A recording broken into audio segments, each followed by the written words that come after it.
নিজে শিখে অপরকে শেখায়। আল্লাহর নবী বলেন সে আসমানের নিচে জমিনের উপরে সবচেয়ে বড় দামি মানুষ।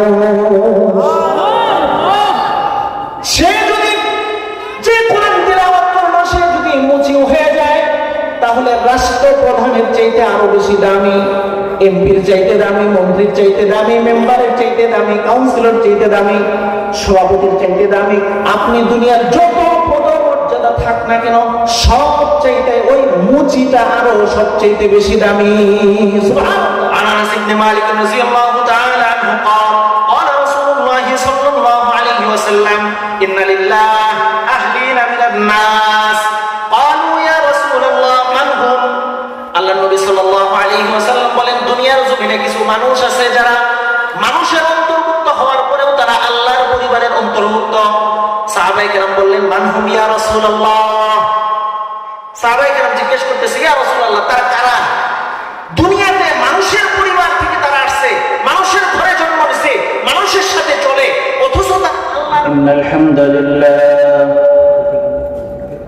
الحمد لله نحمده ونستعينه ونستغفره ونؤمن به ونتوكل عليه ونعوذ بالله من شرور أنفسنا ومن سيئات أعمالنا من يهد الله فلا مضل له ومن يضلله فلا هادي له ونشهد أن سيدنا وسندنا وحبيبنا ومولانا محمد صلى الله عليه وعلى آله وأصحابه وبارك وسلم تسليما كثيرا. أما بعد فأعوذ بالله من الشيطان الرجيم. بسم الله الرحمن الرحيم. إن الذين يتلون كتاب الله وأقاموا الصلاة وأنفقوا مما رزقناهم سرا وعلانية يرجون تجارة لن تبور ليوفيهم أجورهم ويزيدهم من فضله إنه غفور شكور. وقال النبي صلى الله عليه وسلم خيركم من تعلم القرآن وعلمه أو كما قال عليه الصلاة والسلام. بارك الله لنا ولكم في القرآن العظيم ونفعنا وإياكم بالآيات والذكر الحكيم. شكر نماز الدرود. اللهم صل على محمد وعلى آل محمد كما صليت على إبراهيم وعلى آل إبراهيم إنك حميد مجيد. اللهم بارك على محمد وعلى آل محمد كما باركت على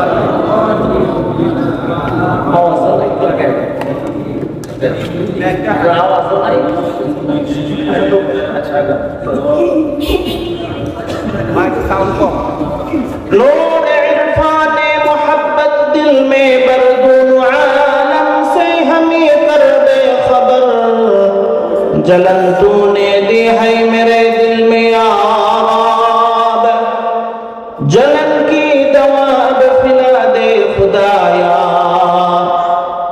सारी दुनिया कोई किया मैं मिसले दूधे का नहीं तेरे मानद खूबसूरत चांद भी होता नहीं बलगल उला बिकमालिही कशफत तुजा बिजमालिही हसनत जमीउ खसालिही ला इलाहा इल्लल्लाह ला इलाहा इल्लल्लाह ला इलाहा इल्लल्लाह मोहब्बत सद ला इलाहा इल्लल्लाह লা ইলাহা ইল্লাল্লাহ লা ইলাহা ইল্লাল্লাহ লা ইলাহা লা ইলাহা ইল্লাল্লাহ লা ইলাহা ইল্লাল্লাহ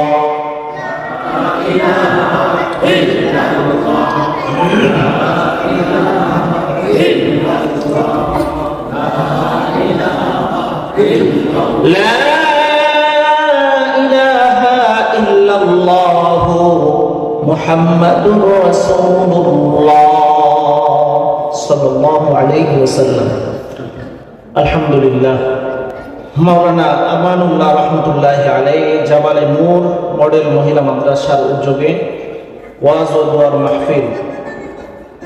আজকের ওয়াজের সম্মানিত সভাপতি ইতিমধ্যে উপস্থিত হয়ে গেছেন প্রধান মেহমান মুফতি ফাইজুল্লাহ সাহেব দামাত বারাকাতুহুম, প্রধান আলোচক মাওলানা মাসুদুর রহমান সাহেব দামাত বারাকাতুহুম, প্রধান অতিথি মাওলানা মোহাম্মদ আমির হোসেন সাহেব, প্রিন্সিপাল আল মাদ্রাসাতুল উসমান, আরও যারা ওলামায়ে কেরাম এখানে উপস্থিত হয়েছেন, দিন দরদি ইসলাম প্রিয় তৌহিদি জনতা, পর্দার অন্তরালের আমার মা ও বোনেরা, আল্লাহ তাআলা আমাদেরকে একটি কোরআনের মাহফিলে উপস্থিত করেছেন। এজন্য আমরা খুশি না বেজার?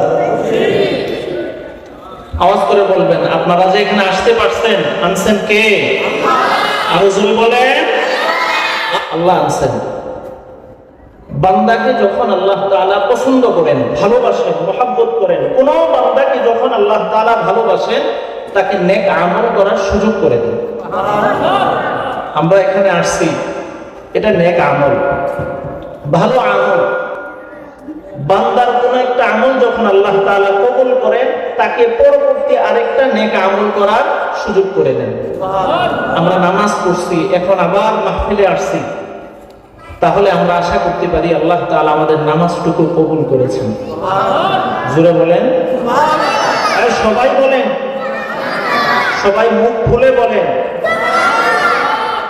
এই সুবহানাল্লাহ বললেন, সব আমার হইল না আপনার হইল?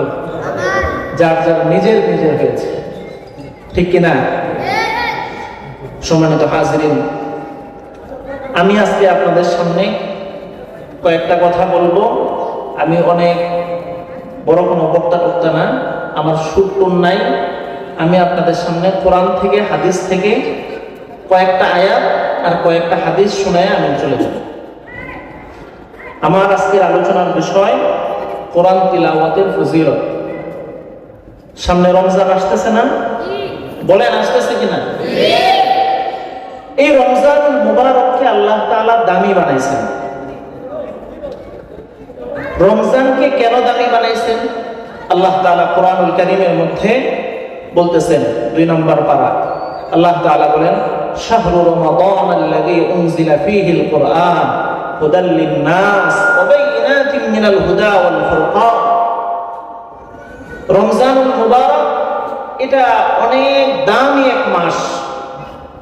কারণ কি? উনজিলা ফীহিল কুরআন, এই রমজানুল মুবারকে আল্লাহ তাআলা কোরআনকে নাযিল করেছেন। আর কোরআন কি জিনিস? হুদাল লিন-নাস, মানুষের হেদায়েত। কোরআনকে যদি কোনো মানুষ গ্রহণ করে, কোরআনকে কোনো মানুষ যদি আদর্শ হিসেবে মানে, তাহলে এই কোরআন তাকে জান্নাতে পৌঁছে দেবে।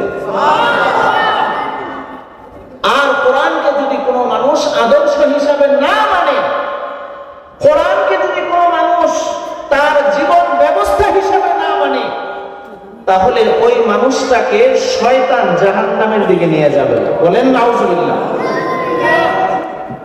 আমরা দামি হয়েছি কোরআনের কারণে। এই উম্মতকে আল্লাহ তাআলা দামি বানাইছেন। কুনতুম খায়রা উম্মাহ, এই উম্মতকে আল্লাহ তাআলা দামি বানাইছেন। নবীজি সাল্লাল্লাহু আলাইহি ওয়াসাল্লাম বলেন, উম্মতি হাদিহি উম্মাতুন মারহুমা। নবীজি সাল্লাল্লাহু আলাইহি ওয়াসাল্লাম বলেন যে আমার এই উম্মতকে আল্লাহ তাআলা দয়াপ্রাপ্ত উম্মত হিসাবে সৃষ্টি করেছেন। সুবহানাল্লাহ। নবীজি সাল্লাল্লাহু আলাইহি ওয়াসাল্লাম আরো বলেন, নবীজি বলেন, নাহনুল আখিরুন আস-সাবিকুন, আমার উম্মত আমরা সব শেষে আসছি। আমরা আদমের পরে আসছি, আদমের উম্মতের পরে আসছি, হযরত ইব্রাহিমের উম্মতের পরে আসছি, হযরত মূসার উম্মতের পরে আসছি, হযরত ঈসার উম্মতের পরে আসছি, হযরত দাউদ আলাইহিস সালাতু ওয়াস সালামের উম্মতের পরে আসছি। সকল নবী রাসূলের উম্মতের পরে আমরা আসছি। কিন্তু সবার পরে আসছি ঠিক, কিন্তু জান্নাতে সবার আগে আমার উম্মত যাবে। সুবহানাল্লাহ। এই যে দাম, এই উম্মতের দাম, এত দাম, এর কারণ পাঁচটা। কয়টা বলেন? সবাই বলেন কয়টা? আরো জোরে বলেন। পাঁচটা। কারণ কয়টা?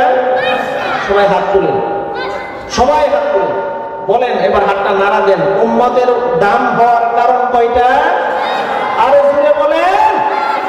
পাঁচ কারণ। এক নাম্বার কারণ হচ্ছে এই উম্মতকে সাইয়্যিদুল আম্বিয়া, সবচেয়ে দামি নবীকে এই উম্মতকে দান করা হয়েছে। দুই নাম্বার কারণ, সাইয়্যিদুল কুতুব, সবচেয়ে নেতা কিতাব, সবচেয়ে দামি কিতাব এই উম্মতকে দান করা হয়েছে। নাম কি? জোরে বলেন। কোরআন। দুই নাম্বার কারণ। তিন নাম্বার কারণ, এই উম্মতকে দামি বানানোর তিন নাম্বার কারণ হচ্ছে সাইয়্যিদুশ শুহুর, সবচেয়ে দামি মাস এই উম্মতকে দেওয়া হয়েছে। নাম কি? রমজানুল মুবারক। কয় নাম্বার কারণ বললাম? জোরে বলে। চার নাম্বার, এই উম্মতকে দামি বানানোর চার নাম্বার কারণ হচ্ছে সাইয়্যিদুল লায়ালি, সবচেয়ে দামি রাত্র এই উম্মতকে দেওয়া হয়েছে। কি নাম? লাইলাতুল কদর।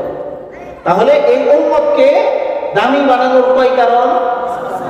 পাঁচ কারণ। এক নাম্বার কারণ কি? সবচেয়ে দামি নবী দেওয়া হয়েছে। দুই নাম্বার কারণ, সবচেয়ে দামি কিতাব দেওয়া হয়েছে। তিন নাম্বার কারণ, সবচেয়ে দামি মাস দেওয়া হয়েছে।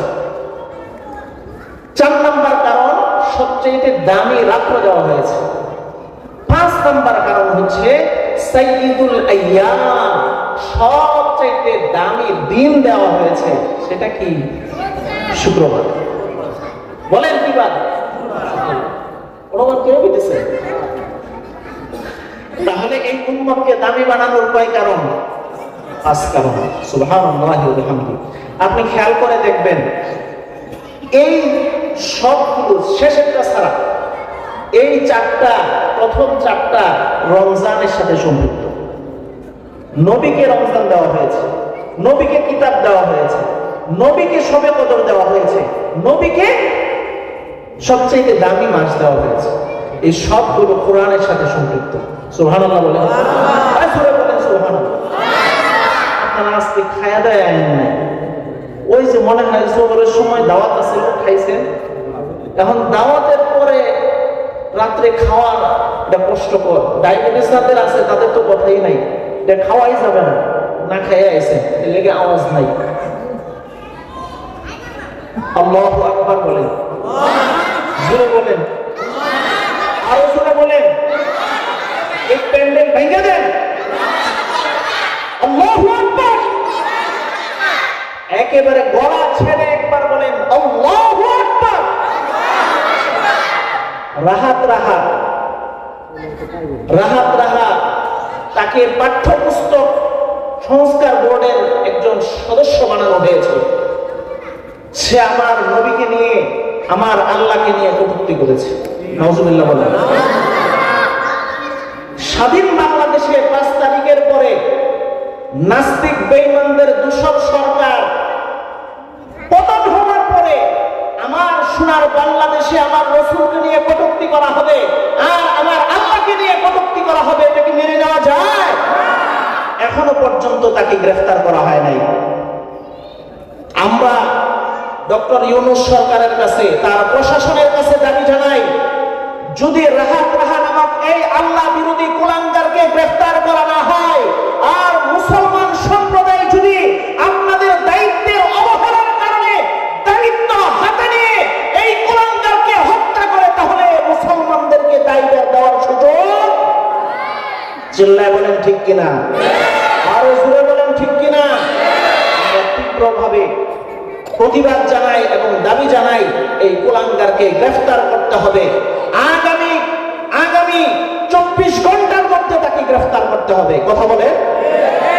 সম্মানিত হাজিরিন, আমরা আওয়াজ যদি লম্বা করি, বড় করি, তাহলে এই কুলাঙ্গার গুলো ইসলামকে অবমাননা করার সুযোগ। সম্মানিত হাজিরিন, আমরা আমাদের আলোচনার বিষয় বলছিলাম কোরআনের ফজিলত। আমি কোরআনের 10টা ফজিলত বলবো। কয়টা ফজিলত বলে? কোরআন কাকে বলে? আল কোরআনুল কারীম কালামুল্লাহ আল মুনাজ্জাল আলা নবিয়িনা মুহাম্মাদিন সাল্লাল্লাহু আলাইহি ওয়াসাল্লাম আল মানকুল ইলাইনা। কোরআন কাকে বলে? কোরআন হচ্ছে আল্লাহর কালাম। কোরআন কি? আল্লাহর কালাম। এই আল্লাহর কালাম যা নবী মুহাম্মদ সাল্লাল্লাহু আলাইহি ওয়াসাল্লামের উপর অবতরণ করা হয়েছে। আল মানকুল ইলাইনা নাকলান মুতাওয়াতিরা। আর এই কোরআন আমাদের কাছে ধারাবাহিকভাবে বর্ণিত হয়ে আসছে, ধারাবাহিকভাবে বর্ণিত হয়ে আসছে। মুতাওয়াতিরা, এর মধ্যে কোনো বিচ্ছিন্নতা নাই, ধারাবাহিক আমাদের কাছে আসছে। আলা আহরাফিল সাবআ, যা 7, আরবিতে এই কোরআনকে 7 ভাবে পড়া যায়। কয় ভাবে? যা 7 ভাবে পড়া যায়। আল মাকতুব বাইনা দাফতাইল মুসহাফ, 2টা মলাট বদ্ধ করা হয়েছে। কোরআনকে 2টা মলাটের মধ্যে একত্রিত করা হয়েছে। তাহলে আমরা কোরআনের সংজ্ঞা কি পাইলাম? কোরআনের সংজ্ঞা হলো আল্লাহর কালাম। কোরআনের সংজ্ঞা হলো আল্লাহর কালাম, যা নবী মুহাম্মদ সাল্লাল্লাহু আলাইহি ওয়াসাল্লামের উপর নাজিল করা হয়েছে, এবং সেটা আমাদের কাছে বিচ্ছিন্নহীনভাবে, আমাদের কাছে ধারাবাহিকভাবে বর্ণিত হয়ে আসছে, এবং আরবিতে ভাবে পড়া যায়। আর আমাদের কাছে এই কোরআনটা 2টা মলাটের মধ্যে আবদ্ধ আছে। এর নাম কোরআন। এই কোরআন যদি কেউ পাঠ করে, তিলাওয়াত করে, তাহলে তার অনেক ফজিলত। তার 1 নাম্বার ফজিলত, কোন ব্যক্তি যদি কোরআন তিলাওয়াত করে, তাহলে আল্লাহ তাআলা তাকে সে যা তিলাওয়াত করবে তার প্রতিদান তো দিবে, আরো বোনাস তাকে দিয়ে দিবে। সুবহানাল্লাহ।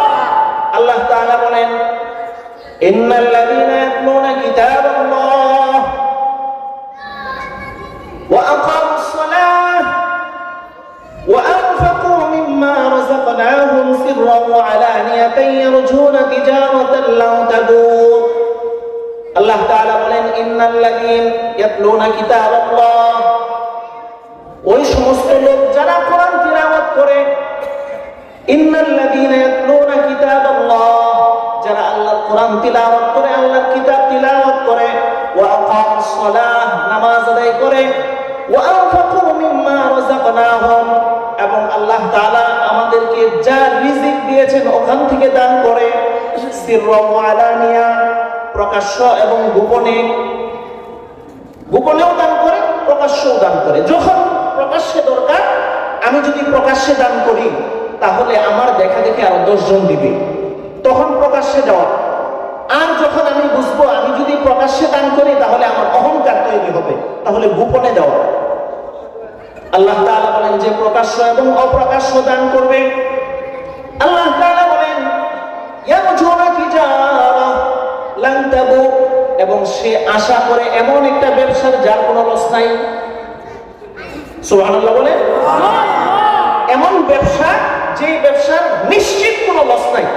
পৃথিবীতে এমন কোন ব্যবসা আছে যার কোনো লস নাই? যে সুদের ব্যবসা করে তার মধ্যেও লসের আশঙ্কা আছে। সুদে টাকা নিছে, 1 লাখ টাকা নিছে, 10% সুদে। এখন যেই টাকা নিছে সে পলায় যাওয়ার সম্ভাবনা আছে না নাই? তাহলে এই ব্যবসার মধ্যেও, এই হারাম ব্যবসার মধ্যেও লস হওয়ার আশঙ্কা আছে। কিন্তু আল্লাহর সাথে ব্যবসা করলে এটা এমন এক ব্যবসা যার মধ্যে কোনো লস হওয়ার কোনো সম্ভাবনা নাই। সুবহানাল্লাহ। আল্লাহ তাআলা বলেন, কোন ব্যক্তি যদি কোরআনের তিলাওয়াত করে নামাজ আদায় করে, আল্লাহ তাআলা যে রিজিক দিয়েছেন সেখান থেকে প্রকাশ্য এবং অপ্রকাশ্য দান করে, এবং সে আল্লাহর সাথে এমন একটা ব্যবসার আশা করে যার কোনো লস নাই। আল্লাহ তাআলা বলেন, এই তিনটা কাজ কোন ব্যক্তি যদি করে, লিওফিয়াহুম উজুরাহুম ওয়া ইয়াজিদাহুম মিন ফাদলি, তাহলে তার যা আমল করছে তার পরিপূর্ণ সওয়াব তার আমলনামায় আল্লাহ তাআলা লিখে দেয়। ওয়া ইয়াজিদাহুম মিন ফাদলি, শুধুমাত্র ওই আমলের সওয়াবই তাকে দিয়ে আল্লাহ তাআলা কিন্তু না, বরং যা করেছে তার উপর আল্লাহ তাআলা কয়েক গুণ পার্সেন্ট বাড়ায়া সওয়াব তার আমলনামায় লিখে দেন। সুবহানাল্লাহ। তাহলে এক নম্বর ফজিলত হচ্ছে, আমরা যদি কোরআন তিলাওয়াত করি, নামাজ আদায় করি, আল্লাহর দেওয়া রিজিক আমরা দান করি, তাহলে আল্লাহ তাআলা আমাদের সওয়াব ডাবল বাড়ায় দিবেন। সুবহানাল্লাহ। জোরে বলেন সুবহানাল্লাহ। দুই নম্বর ফজিলত, কোন ব্যক্তি যদি কোরআনের কারিমের তিলাওয়াত করে তাহলে তার মর্যাদা বাড়ায় দেন। মর্যাদা দুনিয়াতেও বাড়ায় দেন, আখিরাতেও বাড়ায় দেন। আল্লাহ নবী সাল্লাল্লাহু আলাইহি ওয়াসাল্লাম বলেন, عن علي بن ابي طالب رضي الله تعالى عنه خيركم من تعلم القرآن وعلمه। নবীজি সাল্লাল্লাহু আলাইহি ওয়াসাল্লাম বলেন, যে ব্যক্তি কোরআন তিলাওয়াত করে, কোরআন নিজে শিখে এবং অপরজনকে কোরআন শেখায়, যে কোরআন তিলাওয়াত করে এবং কোরআন তিলাওয়াত শেখায়, নিজে শিখে অপরকে শেখায়, আল্লাহর নবী বলেন, সে আসমানের নিচে জমিনের উপরে সবচেয়ে বড় দামি মানুষ। সে যদি যে কোরআন তিলাওয়াত করলো সে যদি মুচিও হয়ে যায়, তাহলে রাষ্ট্রপ্রধানের চাইতে আরো বেশি দামি, এমপির চাইতে দামি, মন্ত্রীর চাইতে দামি, মেম্বারের চাইতে দামি, কাউন্সিলর চাইতে দামি, সভাপতির চাইতে দামি। আপনি দুনিয়ার যত পদমর্যাদা থাক না কেন, সব চাইতে ওই মুচিটা আরো সবচাইতে বেশি দামি। সুবহানাল্লাহ। আপনি দেখেন না, আপনি যখন একটা শার্ট বানাইতে যান, একটা প্যান্ট বানাইতে যান, তখন শার্ট প্যান্ট যখন বানান তখন অন্তত পক্ষে 200, 300, 400, 500, 1000 টাকার শার্ট বানান। কথা ঠিক না বে ঠিক? কিন্তু কোরআন শরীফের একটা গিলাফ যখন আপনি বানাইতে যাবেন, কোরআন শরীফের একটা গিলাফ বানাবেন, কয় টাকা দিয়ে কিনেন? কয় টাকা দিয়ে কিনেন? এই 50 টাকা, সর্বোচ্চ 50 টাকা গজ দিয়ে আপনি কোরআন শরীফের একটা গিলাফ বানান। এখন আপনি নিজের পোশাকটা বানালেন 500 টাকা গজের কাপড় দিয়ে, কোরআনের গিলাফটা বানাইলেন 50 টাকার কাপড় দিয়ে, কিন্তু 500 টাকার এই আপনার পোশাকটা যদি আপনার পায়ে লাগে, কয়বার সালাম করেন? আর যদি এই 50 টাকা গজের কাপড়টা আপনার পায়ের সাথে ভুলক্রমে লেগে যায়, 100 বার চুমা খায়। কথা বলেন ঠিক কিনা? ঠিক। আরো জোরে বলেন। তাহলে এই কাপড়, অল্প দামের কাপড়ের দাম বেড়ে গেছে কার কারণে? কার সাথে সংস্রবের কারণে? এই যে একটা দামি কাঠ, এই যে টেবিল, দামি টেবিল, এটার দাম কত হবে? অন্তত 2-3 হাজার টাকা তো হবেই, আরো বেশি হইতে পারে। এই যে কার্ডের মধ্যে সবাই পাও দিয়া বসে আছে, কয়বার সালাম করছে? সালাম করছে, পারলে আরো 2 বার বাড়ি দেয় জুতা দিয়া। কথা ঠিক না? ঠিক। কিন্তু কোরআনের জন্য একটা কাঠ দিয়া আপনি রেহাল বানান, এই রেহালের সাথে যদি একটা তালিবুল ইলমের একটু পাও লেগে যায়, 100 বার চুমা খাইতে থাকে। সুবহানাল্লাহ বলেন। আর সুবহানাল্লাহ বলেন। তাহলে এই দাম বেড়ে গেল কার কারণে? কোরআনের কারণে। আল্লাহ নবী সাল্লাল্লাহু আলাইহি ওয়াসাল্লাম বললেন, যে ব্যক্তি কোরআন শিখে এবং শিখায়, এই দুনিয়ার জমিনে, আসমানের নিচে জমিনের উপরে সবচেয়ে দামি মানুষ ওই কোরআন শিখলো এবং শিখাইলো ওই ব্যক্তি। সুবহানাল্লাহ। 2 নাম্বার ফজিলত, কোরআন তিলাওয়াতকারীর 2 নাম্বার ফজিলত, সে সবচেয়ে দামি মানুষ। 3 নাম্বার হচ্ছে, 3 নাম্বার ফজিলত, কোন ব্যক্তি যদি কোরআন তিলাওয়াত করে তাহলে তার প্রতি হরফে 10টা করে নেকি আল্লাহ তাআলা লিখে দেন। আল্লাহ নবী সাল্লাল্লাহু আলাইহি ওয়াসাল্লাম আন আব্দুল্লাহ ইবনে মাসউদ রাদিয়াল্লাহু তাআলা আনহু, হযরত আব্দুল্লাহ ইবনে মাসউদ রাদিয়াল্লাহু তাআলা আনহু বর্ণনা করেন, قال النبي صلى الله قرأ حرفا من كتاب الله فله حسنة والحسنة بعشر أمثالها আল্লাহ নবী সাল্লাল্লাহু আলাইহি ওয়াসাল্লাম বলেন, কোন ব্যক্তি যদি কোরআনুল কারীম থেকে একটা হরফ পড়ে তাহলে আল্লাহ তাআলা তার আমল নামায় 10টা নেকি লিখে দেন। একটা হাসানা লিখে দেয়, একটা হাসানার সমান সমান 10টা নেকি। সুবহানাল্লাহ। নবীজি বলেন, লা কুল আলিফ লাম মিম হরফুন। নবীজি বলতেছেন আলিফ লাম মিম এই সবটা মিলে একটা হরফ না, বরং ওয়ালাকিন আলিফুন হরফুন ওয়া লামুন হরফুন ওয়া মিমুন হরফুন। আলিফ একটা হরফ আর লাম এক হরফ, মিম আরেক হরফ, 3 হরফ মিলে 30 নেকি। সুবহানাল্লাহ। আপনার কাছে ছোট মনে হইতেছে, মাত্র 30 নেকি, এক হরফ করলে মাত্র 10 নেকি। আপনার কাছে এমন মনে হইতেছে, অল্প মনে হইতেছে, তাই না? একটা নেকির দাম কত জানেন?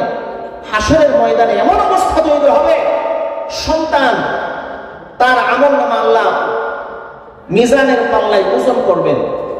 একজন মানুষের আমলের পাল্লা ওজন করবেন।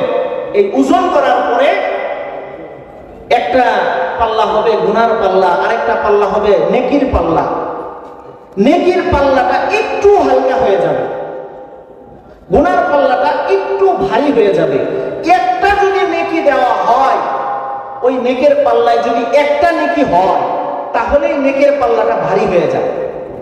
এই মানুষটা তখন দৌড়ায় যাবে তার বাবার কাছে, চিন্তা করবে, বাবার কাছে গিয়ে বলবে, বাবা তুমি তো আমাকে জন্ম দিছিলা, তুমি তো তোমার শরীরের রক্তকে ঘাম বানায়া শরীর থেকে ঝরায়া আমার জন্য রিজিকের ব্যবস্থা করেছো, আমার পোশাকের ব্যবস্থা করেছো, আমার খাদ্যের ব্যবস্থা করেছো, আজকে একটা নেকি দরকার, বাবা আমাকে একটা নেকি দাও।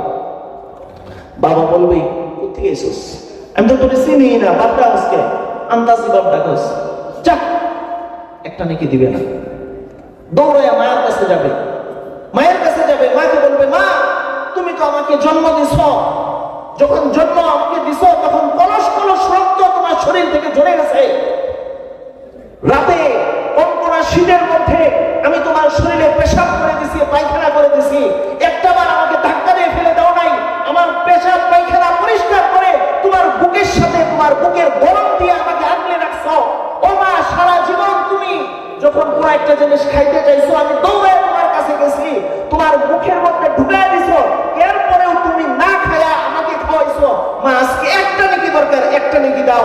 মা বলবে, তুমি কে?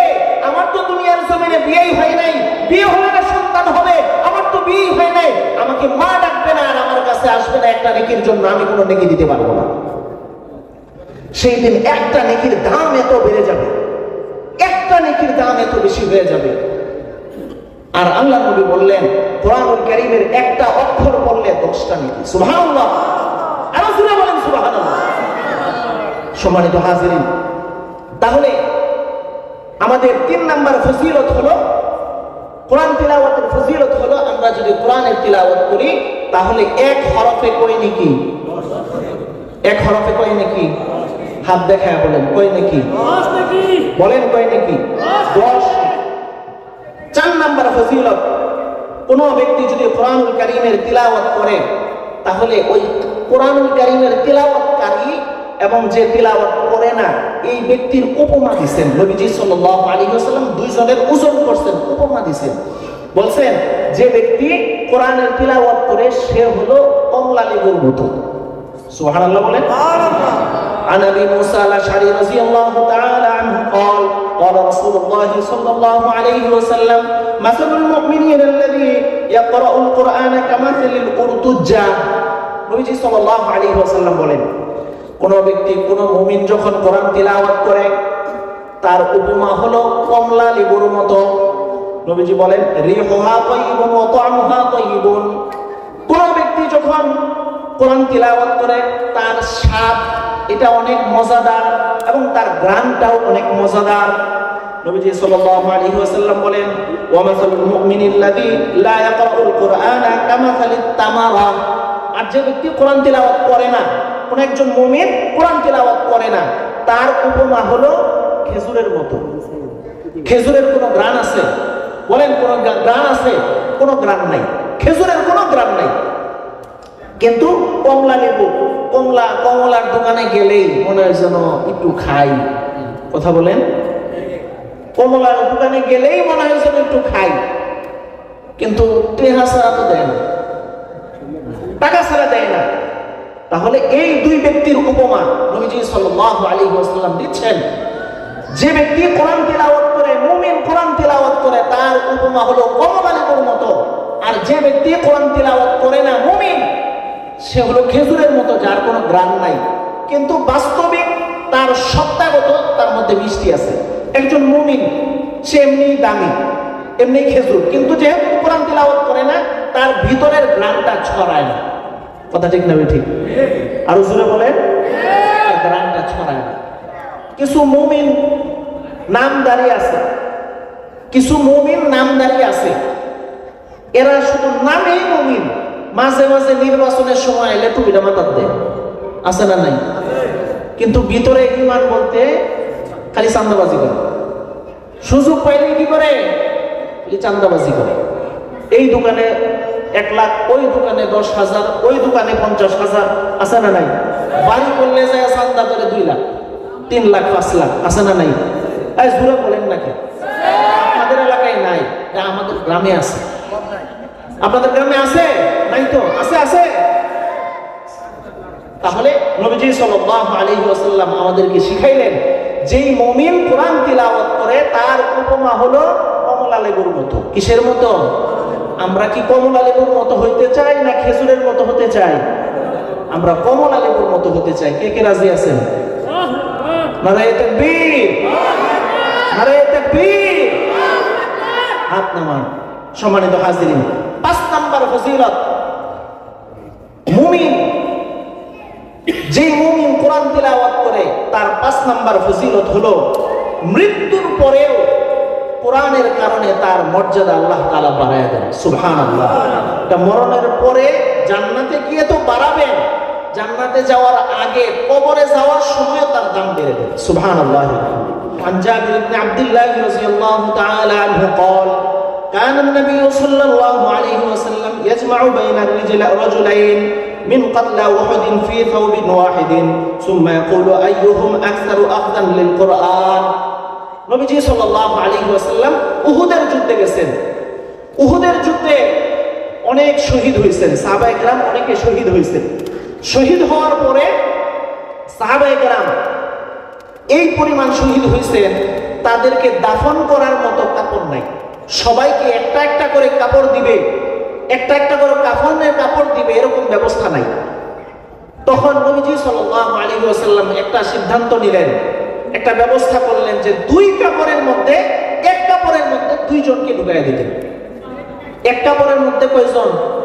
2 জন। আপনারা কি ঘুমাইতেছেন? 1 কাপড়ের মধ্যে কয়জন? 2 জন। এই 2 জনকে 1 কাপড়ের মধ্যে ঢুকাইতেন, ঢুকাইয়া কবরে রাখতেন। সাহাবায়ে কেরাম জিজ্ঞেস করতেন, ইয়া রাসূলুল্লাহ, এই 2 জনের মধ্যে কাকে উপরে দিব আর কাকে আমি নিচে দিব? সাহাবায়ে কেরাম জিজ্ঞেস করতেন। তখন নবীজি সাল্লাল্লাহু আলাইহি ওয়াসাল্লাম সাহাবায়ে কেরামকে জিজ্ঞেস করতেন, আইয়ুহুম আকসারু আখযান লিল কুরআন, এই 2 জনের মধ্যে কোরআন বেশি কার জানা আছে? সাহাবায়ে কেরাম তখন ফাইদা উশিরা লাহু ইলা আহাদিহিমা কদ্দামাহু ফিল লাহদ, তখন নবীজি সাল্লাল্লাহু আলাইহি ওয়াসাল্লামকে সাহাবায়ে কেরাম ইশারা করে দেখায় দিতেন, এই 2 জনের মধ্যে এই ব্যক্তির কোরআন বেশি জানা। তখন নবীজি সাল্লাল্লাহু আলাইহি ওয়াসাল্লাম যে কোরআন বেশি জানে তাকে আগে ঢুকাইতেন, এই আগে ঢুকাইয়া দাম বাড়ায় দিতেন। সুবহানাল্লাহ। তাহলে কবরে কি যাবেন, জান্নাতে যাওয়ার আগে কবরে যাবেন, এই কবরে যাওয়ার পরেও তার দাম আল্লাহর নবী সাল্লাল্লাহু আলাইহি ওয়াসাল্লাম জনসম্মুখে প্রকাশ করে দিয়েছেন। সুবহানাল্লাহ। সম্মানিত হাজিরিন, এরপরে ওই উহুদের যে সাহাবায়ে কেরাম শহীদ হয়ে গেছেন, তাদের গোসল ছাড়া তাদেরকে দাফন করছেন। কারণ কি? শহীদের কোনো গোসল নাই, শহীদের কোনো গোসল নাই, শহীদের কোনো গোসল নাই। আপনারা জানেন, ওই আমাদের এক মুসলমান ভাই আলিফ চট্টগ্রাম আদালতের মধ্যে হিন্দুত্ববাদী ইসকনের সন্ত্রাসীরা হত্যা করেছিল। আপনাদের মনে আছে? আপনাদের মনে আছে? এই হিন্দুত্ববাদী ইসকনের সন্ত্রাসীরা আমার ভাই, আমার মুসলিম আইনজীবী ভাই, তাকে হত্যা করেছিল। তখন উলামায়ে কেরাম তাকে দাফন করেছেন, কিন্তু গোসল দেননি। কারণ কি? আল্লাহ তাআলা কোরআনুল কারীমের মধ্যে বলেছেন, যারা শহীদ হয়ে যায় তাদেরকে মৃত বলো না, বরং তারা জীবিত। বাল আহইয়াউন ইনদা রাব্বিহিম ইউরযাকুন, বরং তারা জীবিত, তারা আল্লাহর পক্ষ থেকে রিজিক পায়। সুবহানাল্লাহ।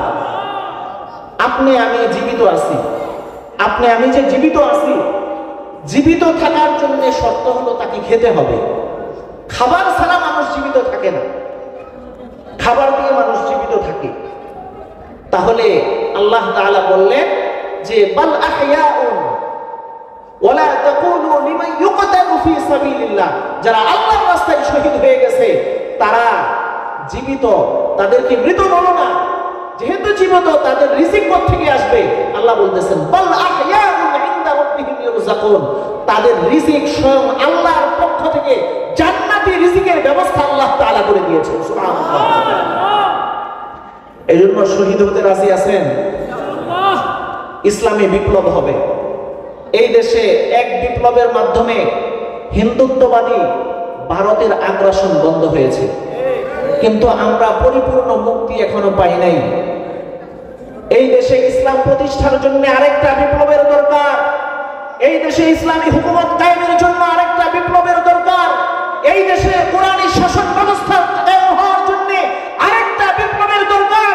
সেই বিপ্লবের মধ্যে মুসলিম যুব সমাজকে, মুসলিম সম্প্রদায়কে তাদের বুকের তাজা রক্ত ঢেলে দিতে হবে। আমাদের মধ্যে সেই মুসলিম যুবক আছে না নাই? কে কে সেই বিপ্লবে অংশগ্রহণ করার জন্য প্রতিশ্রুতিবদ্ধ হতে পারে? চিল্লায় বলেন কে কে আছে? জোরে বলেন নারায়ে তাকবীর। সবাই রক্ত দিবেন নাকি একটা রিকশার টায়ার ব্রাস্ট হলে দৌড় দিবেন? রক্ত দিবেন তো ইনশাআল্লাহ। যখন উলামায়ে কেরাম এই দেশের মুসলিম যুবকদেরকে ডাক দিবে, ছাত্ররা ডাক দিলে রক্ত দিয়েছে এই দেশের মানুষ, আস্থা রেখেছে ছাত্রদের উপর। এই দেশের মানুষ এখন ইসলাম প্রতিষ্ঠার স্বপ্ন দেখে। মানুষ বলে এখন আলেম ওলামা যদি আসতো তাহলে আমরা তাদেরকে ভোট দিতাম। এই দেশের মানুষ এখন বলতেছে না? সবার জবানে একই কথা। এই দেশে আমরা এখন অনেক দল দেখছি, অনেক তন্ত্রমন্ত্র দেখছি, এখন আমরা ইসলামকে খুঁজি। আমরা ইসলামকে একটা ভোট দিতে চাই, এই দেশে ইসলামী হুকুমত কায়েম করতে চাই। মনে থাকবে তো নির্বাচনের সময়? না ভুলে যাবেন 5 টাকা পায়া সিগারেট, 5 টাকার চা ভুলে যাবেন? কে কে ভুলে যাবেন? হাত তোলেন তো দেখি। ওই যে একজন ভুলে যাবে। বুঝে নাই, বুঝে নাই, সোনামণি বুঝে নাই। সম্মানিত হাজিরিন, তাহলে আমরা যদি কোরআন তিলাওয়াত করি তাহলে তার মর্যাদা আল্লাহ তাআলা মৃত্যুর পরেও বাড়াইয়া দিবেন, কবরেও বাড়াইয়া দিবেন, দুনিয়াতেও বাড়াইয়া দিবেন। 6 নম্বর ফজিলত, কোরআন তিলাওয়াত করাকে, কোন ব্যক্তি যদি কোরআন তিলাওয়াতকারীকে সম্মান করে সে যেন স্বয়ং আল্লাহকে সম্মান করে। সুবহানাল্লাহ। কোন ব্যক্তি যদি কোরআনওয়ালাকে সম্মান করে সে যেন স্বয়ং আল্লাহকে সম্মান করে। সুবহানাল্লাহ। এই জোরে বলেন না সুবহানাল্লাহ। তাহলে আমাদের 6 নম্বর ফজিলত হলো, আমরা যদি কোরআনের ধারক বাহককে, কোরআনের ছাত্রকে, কোরআনের হাফেজকে, কোরআনের আলেমকে আমরা সম্মান করি। তাকে সম্মান করলাম। আল্লাহকে দেখছেন? কবে দেখবেন? আসমানে বিমান দিয়ে যায় দেখবেন? সম্ভব? তাহলে আল্লাহকে সরাসরি আপনি সম্মান আপনি করতে পারেন না। আল্লাহ নবী শিখাই দিয়েছেন, আল্লাহকে সম্মান করতে চাও তো কোরআনের ছাত্রকে সম্মান করো। এখন ছাত্র, মাদ্রাসার ছাত্র দেখলে আমাদের ভালো লাগে না। ছাত্র দেখলে নাক চিৎকার আছে না নাই? দাম দিতে চায় না। বাসের মধ্যে উঠলে যদি একটা মাদ্রাসার ছাত্র বা আলিম উলামা উঠে তাহলে সিট দিতে চায় না। আর ভার্সিটির একটা ছাত্র যদি উঠে তাহলে সবার আগে সিট দেয়। ঠিক কিনা? কারণ কি জানেন? ওই যে শক্তের ভক্ত নরমের জন, নাকি নাকি উল্টা বললাম?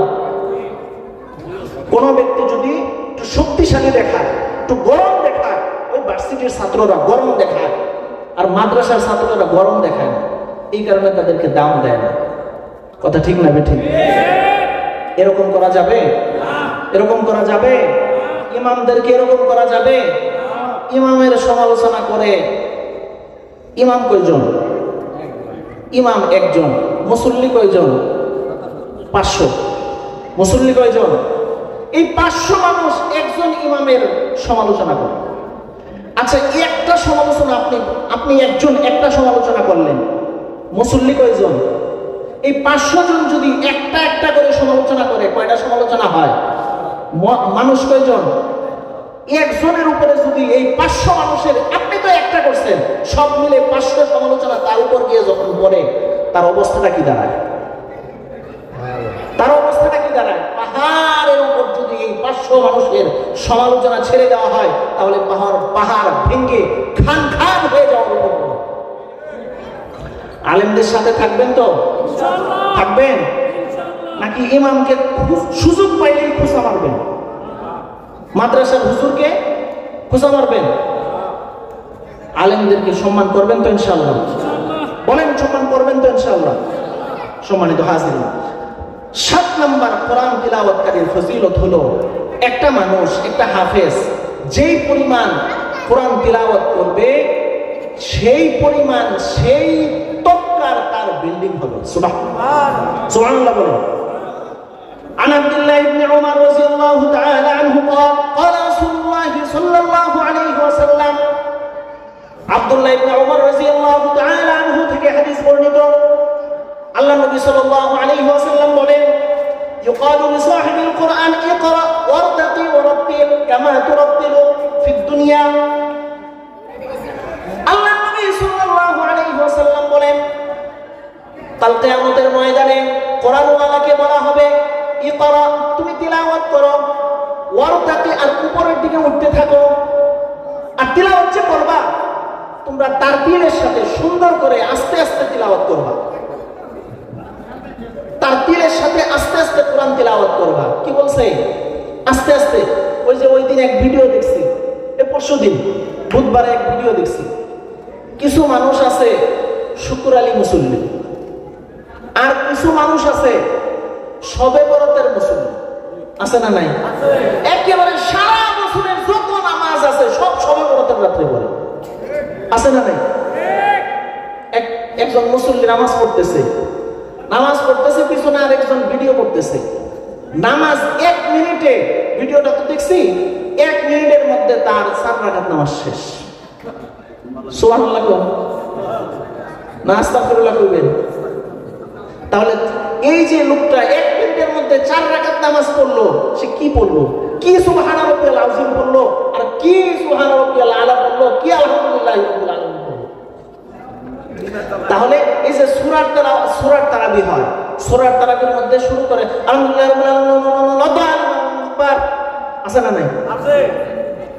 আল্লাহ নবী সাল্লাল্লাহু আলাইহি ওয়াসাল্লাম বললেন, ওয়ারতাকি ওয়ারাত্তিল কামা তুরাত্তিলু, কোরআন তিলাওয়াত করতে হবে তারতিলের সাথে, সুন্দর করে, স্পষ্ট আওয়াজে, উচ্চারণ করে করে। আমরা কি সেটা করি? বলেন, করি না? তাহলে কোরআন তিলাওয়াত করতে হবে আস্তে আস্তে, নরম সুরে, মজাদার করে, খুব মজা করে তিলাওয়াত করতে হবে। যতটুকু সুর আপনার নাই, এরপরেও তো সুর আছে। আছে না নাই? একলা যখন থাকেন, মনটা একলা একটা কাজ করতেছেন, তখন একটা গান মনে হয়। আছে না নাই? এরকম গান আমরা গাই না? আপনি কোন আর আমি কই, একটা গান মনে মনে চলে আসে, ওই গান সুর দিয়ে বলতে থাকেন। আপনার সুর তো নাই, এরপরেও কাউয়ার সুরে পড়তে থাকেন। আছে না নাই? তো আপনার যতটুকু সুর আছে, সবটুকু সুর, সবটুকু আবেগ আপনি ঢেলে দেন আর তিলাওয়াত করতে থাকেন। আলহামদুলিল্লাহি রাব্বিল আলামিন। সুবহানাল্লাহ বলেন। নবীজি সাল্লাল্লাহু আলাইহি ওয়াসাল্লাম বলেন যে, তোমরা ইকরা ওয়ারতাকি কামা ওয়ারতাকি ওয়ারাত্তিল, তোমরা কোরআন তিলাওয়াত করো আর আস্তে আস্তে উপরের দিকে উঠো।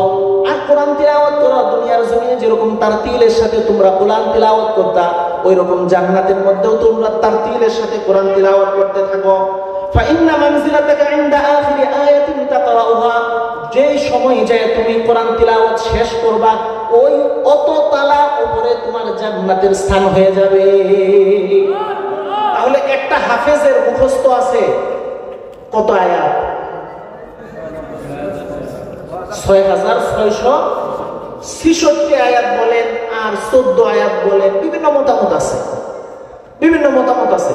যতই হোক 6000 এটা তো নিশ্চিত। তাহলে আপনার বিল্ডিংটা হবে 6000 তালা। সুবহানাল্লাহ, আল্লাহু আকবার। এত উপরে হবে আপনার বিল্ডিং।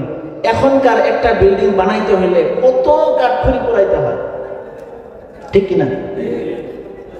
আপনি হাফেজ হয়ে যাবেন 1 বছরে 2 বছরে, হাফেজ হওয়া সম্ভব। কিন্তু আপনি যে স্বপ্ন দেখতেছেন একটা 2 তালা বাড়ি করব, জীবন শেষ হয়ে যায়, বাড়ি করা আর হয় না। কথা ঠিক না ঠিক? তাহলে হাফেজ হন, কোরআন শিখে, আল্লাহ তাআলা আপনাকে 6000 তালার বাড়ি বানিয়ে দিবেন। সুবহানাল্লাহ। পাইতে রাজি আছেন তো? সবাই কয় না, জোরে বলেন ইনশাআল্লাহ। জোরে বলেন ইনশাআল্লাহ। আরো জোরে বলেন ইনশাআল্লাহ। যে ব্যক্তি ইনশাআল্লাহ নিয়ত করে করবে, দৃঢ়তার সাথে করবে, তাহলে আল্লাহ তাআলা অবশ্যই তার ওই নিয়তকে পরিপূর্ণ করে দিবেন। সুবহানাল্লাহ বলেন। এইখানেও ইনশাআল্লাহ বলতেছি। কোন জায়গায় সুবহানাল্লাহ বলতে হবে আর কোন জায়গায় আলহামদুলিল্লাহ বলতে হবে এটাও জানেন। বলেন সুবহানাল্লাহ। ফজিলতের কথা শুনলে কি বলতে হয়? সুবহানাল্লাহ। আর যখন শুকরিয়ার বিষয় আসবে তখন বলতে হয় কি? আলহামদুলিল্লাহ। আর যখন সামনে কোনো কাজ করবেন, নিয়ত করছেন, বলছেন বাড়ি বানাবো ইনশাআল্লাহ, ছেলেটাকে আলেম বানাবো, সুবহানাল্লাহ, মনে থাকবে তো ইনশাআল্লাহ? এই সবার মনে থাকবে তো ইনশাআল্লাহ? 8 নাম্বার ফজিলত, কোরআন তিলাওয়াতকারীর 8 নাম্বার ফজিলত। কোরআন হলো এমন এক জিনিস, কোন ব্যক্তি যদি কোরআন তিলাওয়াতকারী হয়, কোরআনের ধারক বাহক হয়, কাল কিয়ামতের ময়দানে এই কোরআন তার ব্যাপারে সুপারিশ করবে। সুবহানাল্লাহি ওয়া বিহামদিহি। নবীজি সাল্লাল্লাহু আলাইহি ওয়াসাল্লাম বলেছেন, আল কোরআনু শাফিউন মুশাফফাউন ওয়া মাহিরুন মুসাদ্দাকুন মান জাআলাহু আমামা। নবীজি সাল্লাল্লাহু আলাইহি ওয়াসাল্লাম বলেন, এই কোরআন এটা সুপারিশকারী। যখন কোরআন কারো ব্যাপারে সুপারিশ করবে, আল্লাহ তাআলা তার সুপারিশ কবুল করে নেবেন। সুবহানাল্লাহি ওয়া বিহামদিহি। এবং এই কোরআন আল্লাহ তাআলার সাথে বিতর্ক করে। সুবহানাল্লাহ বলে, আল্লাহর সাথে বিতর্ক করবে। আল্লাহকে বলবে, আল্লাহ এই লোকটাকে তুমি জাহান্নামে দিতে পারবে না। কে? আমি জাহান্নামে দিতে পারবো না। কে? কারণ এই ব্যক্তিটা আমি কোরআনকে সে ধারণ করেছে, তিলাওয়াত করেছে, সে কোরআন অনুযায়ী, আমি কোরআন অনুযায়ী আমল করেছে, এই লোকটাকে তুমি জাহান্নামে দিতে পারবে না। আল্লাহর সাথে বাকবিতণ্ডা করবে। সম্মানিত হাজির, নবীজি বলেন, ফামান জাআলাহু আমামা, যে ব্যক্তি কোরআনকে সামনে রাখবে, এই কোরআন কাদাহু ইলাল জান্নাহ, তাকে জান্নাতের মধ্যে পৌঁছায় দিবে। সুবহানাল্লাহি ওয়া বিহামদিহি। ওয়া মান জাআলাহু খালফা যহরিহি কাদাহু ইলান নার, আর যে ব্যক্তি কোরআনকে পিছনে রাখবে, তাকে এই কোরআন জাহান্নামের মধ্যে ঢুকায় ছাড়বে। নাউজুবিল্লাহ বলেন। এই সময়ে আমরা গণতন্ত্রের পিছনে ছুটতেছি। কিসের পিছনে? গণতন্ত্র হলো একটা কুফরি ব্যবস্থা। এটা কি? কুফরি ব্যবস্থা। গণতন্ত্র কি? এটা কুফরি শাসন ব্যবস্থা। এই কুফরি ব্যবস্থার পিছনে আমরা ছুটছি, কিন্তু কোরআন, এই কোরআন আমরা সামনে রাখি না। যখন ভোট দেওয়ার সময় হয় তখন গণতন্ত্রের পিছনেই ছুটি। কথা ঠিক না ঠিক? আপনি যদি জেনে বুঝে কোরআনকে লঙ্ঘন করেন, এই কোরআন আপনাকে জাহান্নামে পৌঁছে দিবে। আমরা জান্নাতে যেতে চাই না জাহান্নামে যেতে চাই? আমরা কোরআনকে সামনে রাখবো, পারবো ইনশাআল্লাহ। 9 নাম্বার, কোন ব্যক্তি যদি কোরআন তিলাওয়াত করে, তাহলে ওই কোরআনের তিলাওয়াত, এই কোরআনের তিলাওয়াতকারী আল্লাহর পরিবারের সদস্য হয়ে যাবে। সুবহানাল্লাহ। আল্লাহর পরিবারের সদস্য। যদি মনে করেন কোন ক্রমে সামনে যেই সরকার আসবে, ভবিষ্যৎ সরকার প্রধান যিনি হবে, তার শালার ঘরের, ভাতিজার ঘরের, তাওতো ভাইয়ের ঘরের, বন্ধুর ঘরের বন্ধু, শালার ঘরের শালা যদি একটা পরিচয় দিতে পারে যে সে আমার তাওতো ভাইয়ের, শালাতো ভাইয়ের, খালাতো ভাইয়ের, তমুক ঘরের তমুক, এই পরিচয়টা যদি দিতে পারে যে প্রধানমন্ত্রীর আমি অমুক, তাহলে তার পাশা কি আর মাটিতে পড়ে না? আসমানে উঠে, যেই দিকে যায় তার সাথে একটা ছবি তুইলা রাস্তায় লাগায় দেয়। কেন লাগায়? দেখছস তার সাথে আমার ছবি আছে, আমার দামটা কত, তার দাম বাড়ায়, তার ক্ষমতা পাবলিক লাইফ দেখায়। আর যেই ব্যক্তিটা আল্লাহর পরিবারের সদস্য তার দাম কত? জোরে বলেন, আরো জোরে বলেন, ওই পিছনে কয় না, এই আপনারা শুধু বলেন, বলেন সুবহানাল্লাহ। আল্লাহ নবী সাল্লাল্লাহু আলাইহি ওয়াসাল্লাম বলেন, عن انس بن مالك رضي الله تعالى عنه قال قال رسول الله صلى الله عليه وسلم ان لله اهلين من الناس قالوا يا رسول الله من هم আল্লাহ নবী সাল্লাল্লাহু আলাইহি ওয়াসাল্লাম বলেন, দুনিয়ার জমিনে কিছু মানুষ আছে যারা মানুষের অন্তর্ভুক্ত হওয়ার পরেও তারা আল্লাহর পরিবারের অন্তর্ভুক্ত। সাহাবায়ে কেরাম বললেন, মান হুম ইয়া রাসূলুল্লাহ? সাহাবায়ে কেরাম জিজ্ঞেস করতেছে, ইয়া রাসূলুল্লাহ তারা কারা? দুনিয়াতে মানুষের পরিবার থেকে তারা আসছে, মানুষের ঘরে জন্ম নিছে, মানুষের সাথে চলে, অথচ এর সাথে বেশি বাড়াবাড়ি করিস না, হে অমুকের খাস লোক। কথা বলেন। আর যে ব্যক্তি কোরআন শিখলো, কোরআনকে ধারণ করলো, কোরআনের তিলাওয়াত করলো, সে আল্লাহর খাস লোক। আলেমরা কার লোক? ভাই শুনে বলেন, আলেমরা কার লোক? মাদ্রাসার ছাত্ররা কার লোক? মাদ্রাসার ছাত্রীরা কার লোক? এই মহিলা মাদ্রাসার মাহফিল, এই মাদ্রাসায় যারা কোরআন শিখে তারা কার লোক? কার পরিবারের সদস্য? আল্লাহর পরিবারের সদস্য। আপনার সন্তানকে আল্লাহর পরিবারের সদস্য বানাইতে চান? ইনশাআল্লাহ বলেন চান? তাহলে এই জাবালে নূর মাদ্রাসায় ভর্তি করতে হবে, মহিলা মাদ্রাসায় ভর্তি করতে হবে আপনার মেয়েকে। তাহলে আপনার মেয়ে আল্লাহর পরিবারের সদস্য হবে। আপনার মেয়ে যদি জান্নাতে চলে যায় আল্লাহর পরিবারের সদস্য হইয়া, আপনি কি জাহান্নামে যাবেন? বলেন, জাহান্নামে যাবেন না। আপনিও আল্লাহর পরিবারের সদস্য হয়ে আপনিও জান্নাতে চলে যাবেন। সুবহানাল্লাহ। আমরা কোরআন যদি তিলাওয়াত করি, কোরআনের ধারক বাহক হই, তাহলে আমরা কার পরিবারের সদস্য? কার খাস লোক? জোরে বলেন, কার খাস লোক? আল্লাহর খাস লোক। 10 নম্বর ফজিলত, কোরআন তিলাওয়াত যে করবে তারা ফেরেশতাদের সঙ্গী হয়ে যাবে। সুবহানাল্লাহ। ফেরেশতাদের কোনো গুনাহ আছে? বলেন, কোনো গুনাহ আছে? কোনো গুনাহ নাই, তাদের গুনাহ করার ক্ষমতাও নাই, তারা ফেরেশতাদের সাথে থাকবে। নবীজি সাল্লাল্লাহু আলাইহি ওয়াসাল্লাম বলেছেন, আল মাহিরু বিল কোরআন মা'আস সাফরাতিল কিরামিল বারারা। যারা কোরআন অর্জন করবে তারা আল্লাহ তাআলার নৈকট্য প্রাপ্ত ফেরেশতাদের সাথে জান্নাতে থাকবে। সুবহানাল্লাহ। তাদের সঙ্গে হয়ে যাবে। ফেরেশতাদের মধ্যেও কোয়ালিটি আছে, নিম্ন quality, high quality, low quality, high quality. এই হাই কোয়ালিটি হলো যারা আল্লাহর সাথে থাকবে। এই ওই হাই কোয়ালিটির ফেরেশতাদের সাথে এই কোরআনের অভিজ্ঞ যারা তারা থাকবে। সুবহানাল্লাহ। ওয়াল্লাযী ইয়াকরাউল কুরআন ওয়া ইয়াতাতা'তাউ ফীহি, আর ওই সমস্ত লোক যারা কোরআনের তিলাওয়াত করবে, ওয়া ইয়াতাতা'তাউ ফীহি, এবং ধাক্কায় পড়বে, এমন যারা হবে, ওহু আলাইহি শাক্কুন লাহু আজরান, এবং যারা ধাক্কায় পড়বে তাদের 2টা সওয়াব। কয়টা সওয়াব? আমার দিকে চান, কয়টা সওয়াব? 2টা সওয়াব। তাহলে কোরআন যে শিখবে তারা ফেরেশতাদের সাথে থাকবে, আর যারা ধাক্কায় কোরআন শরীফ তিলাওয়াত করবে তার 2 সওয়াব। কয় সওয়াব? একটা হলো কোরআন তিলাওয়াতের কারণে, আরেকটা হলো কোরআন যে কষ্ট করে পড়ছে এই কষ্টের কারণে। সুবহানাল্লাহ বলেন, আরো জোরে বলেন। এই যে সামনে রমজান আসতেছে, আমাদের মা বোনেরা আশপাশে আছেন, মহিলা মাদ্রাসার মাহফিল, মা বোনেরা আছেন, এই জাবালে নূর মাদ্রাসায় মহিলাদের কোরআনের ব্যবস্থা থাকবে। রমজানদেরকে অন্তত কোরআন শেখার জন্য রমজান মাসে এই জাবালে নূর মাদ্রাসায় পাঠাবো তো ইনশাআল্লাহ। কে কে পাঠাবেন? সবাই বলেন। আপনারা পাঠাইবেন না, কোরআন শেখার দরকার নাই। এই গোয়াল যদি ভালো হয় তাহলে দুনিয়ায় জান্নাত, আর যদি কিছু করলে গোল খালি ধাক্কা মারে তাহলে গড় জাহান্নাম। এই জন্য কোরআনের কাছে নিয়ে গড় জান্নাত হিসেবে পরিণত হবে। সুবহানাল্লাহ বলেন, পারবেন তো ইনশাআল্লাহ? আল্লাহ তাআলা সবাইকে যা বললাম এই 10টা ফজিলত আল্লাহ তাআলা আমল করার তৌফিক দান করেন। ওয়া আখিরু দাওয়ানা আলহামদুলিল্লাহি রাব্বিল আলামিন।